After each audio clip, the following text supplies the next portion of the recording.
Hey friends, let's make tandoori chicken. It's very easy. The very first thing we need to do, we have to make cuts on the chicken.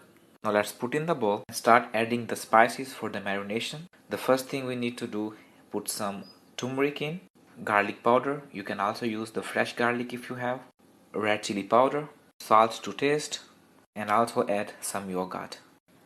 Let's mix everything. You can mix with anything you want, but I love to mix with my hands.